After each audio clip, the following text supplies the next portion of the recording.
assignments, doubts, exams. We have got you back. EduPlanner make every chapter easy to understand. Stay tuned, learn more, grow with us. So here, the equilibrium constant for the formation of bis ethylene diamine copper complex is very high compared to the equilibrium constant or the formation constant for this tetramine copper complex. So as we have said that the primary reason for this very much high difference is because of entropy, and how actually entropy is affecting this large increase or large difference. So the larger value of k for the formation constant means that in this case the product is much favorable compared to this one. So that is because in the first reaction you can see that here is in total there is 1 and 2, there is total 3 reactants forming in total 1 and 4, total 5 products. So 3 reactants forming 5 products. And in case of the second reaction, we can see that here is 5 reactants in total, and we have also 5 products in total. That means that the increase in entropy is very much higher, comparatively higher for the first reaction. And that's why this reaction is much more favorable than the second one. And that's why and the formation constant for bis ethylene diamine copper complex is higher than the formation constant of tetramine copper complex. Now to calculate the change in entropy, we need to resort to the Gibbs free energy equations, which we know that as del G naught is equal to del H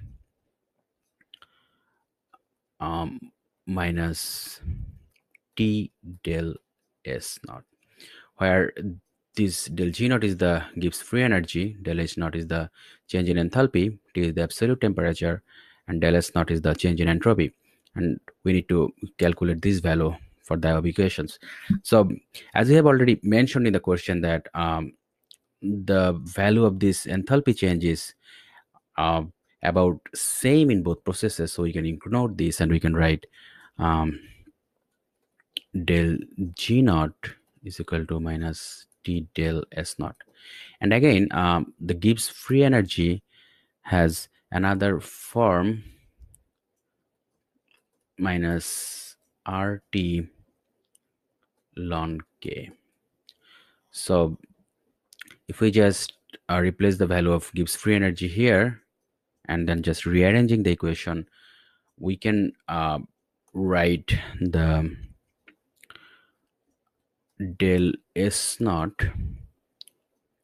for the first reaction as del S naught for ethylene diamine is equal to RT.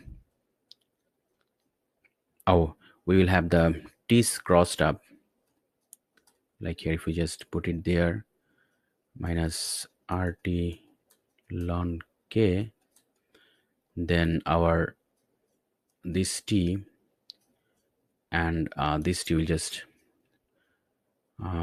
cross up, and then we can write this one as R ln K for the ethylene diamine.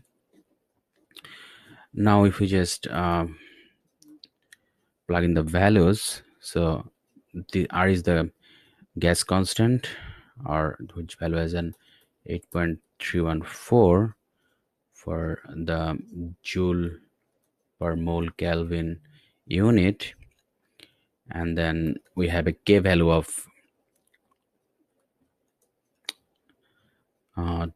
2 times 10 to the power 20, divided by 20, and then doing the calculation, we'll find a value of 388.6 joule per mole per Kelvin. And then for just in the similar process, you can find that del S naught value for the ammonia for the second reaction. Similarly, R, oh, not T, just R ln K for NH3, and similarly we have the gas constant 8.314. I'm not writing down the units here, and then ln 1.7 times 10 to the power 13, and we will have a value of 253.3 joule per mole per Kelvin.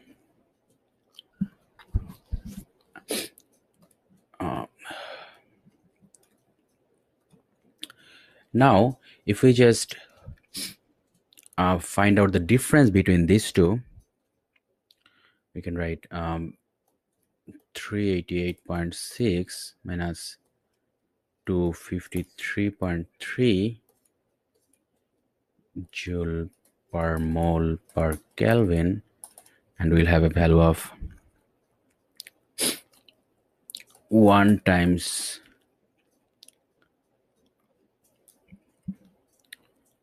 we'll have a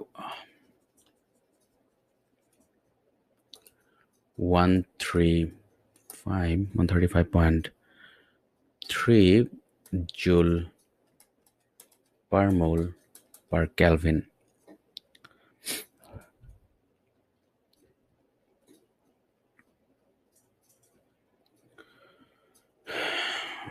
And that is our